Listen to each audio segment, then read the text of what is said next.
Hey guys, it's Pixie from Pavement, P Bowlings, you don't know.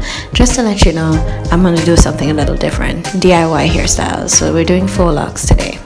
A lot of people might not believe that I actually do my own hair. Y'all know me as an Afro girl, but you know, let me show you how this works. So I'm using the braids and I got two different numbers in here. Don't ask me about numbers, I suck. Grab a comb and of course it's gotta be your favorite. Now, of course, I'm gonna go ahead and get ready to section my hair. Yes, it's clear I've already started my hair, but usually I do this at night, so before I go to bed for work, and I go with it half done. So see if you can part your hair up into different sections, like the twists that or better yet, how big you want your locks to be. Make sure that whatever shape it is, whether it's diamond, square, circle, whatever, is matching the thickness of how you want the hair to end up being. I don't really section my braids when I'm doing them, so I end up with a big lock. So that's what I'm gonna work with, and it's easier for me. Here we go. So first thing I do is I tend to split the hair in two because I use the same hair to extend on mine. So I tend to, because I'm lazy, kind of make the hair at least 4 inches longer than my own, so at least I can just cut and get rid of it when I'm ready. So I'm gonna twist it in, but for the front of my hair and the front of my hair only, I'll put like a tiny bit of gel in there just to smooth my baby hairs out. Otherwise I tend to leave it alone because I don't like a lot of product on my hair, because then, you know, build up on the scalp, that kind of thing. So I'm gonna twist it in. It doesn't have to be super neat. The idea is just to twist in the hair.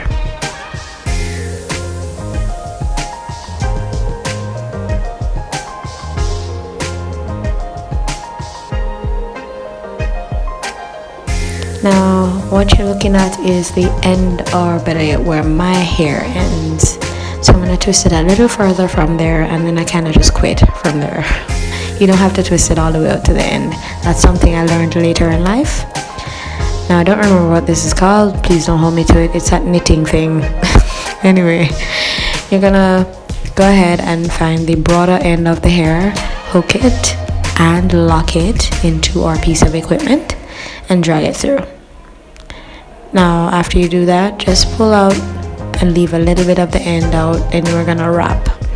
The idea is to have the thickness start at the top of the hair, and as you get closer to the end of the hair it gets thinner, so you don't have bulkiness happening down bottom. I really hope I'm doing this right.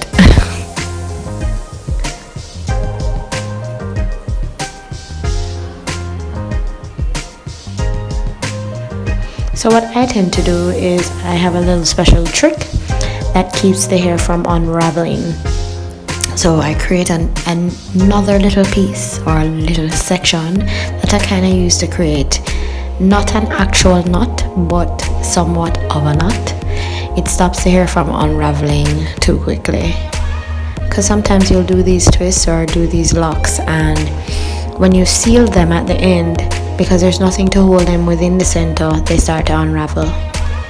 So what I'm doing is the same hair, because I'm extending with the wrap, I'm using the smaller end of the hair this time because it's not going to add as much bulkiness.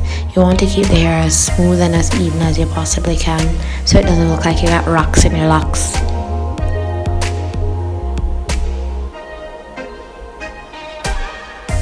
Yeah, by the way, this takes me a while, so normally I go to work with my hair undone. Well, I find a way to go to work. This is one of those days where I just got back home from work and I say, hey, you know, let me just do this. Let me make a video out of it, because people don't believe that I do my own hair, 1, and 2, people always ask me how. So I'm just cutting off the extra pieces.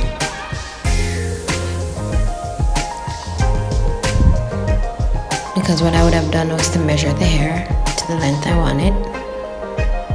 And now I'm going to kind of seal the end. What I've stopped doing is burning the end or the edges of the hair, because it tends to become very rough and it unravels other parts of the hair when it gets caught in it. So now I seal just by wrapping the hair in the opposite direction. Instead of down, I'm now wrapping it back up the same strand that I created. And of course, a little roll and I'm good to go. So here's what I'm gonna do. I'm gonna repeat the process for you, just so you can see how it works. I use 2 different colored hair. The idea is to create a little bit of highlights. And besides, my work's kind of strict where I can't wear colored hair because of the industry I work in. But here's the finished product. Fly! And I'm featuring one of my besties, you know. And she's my stylist too. Hey!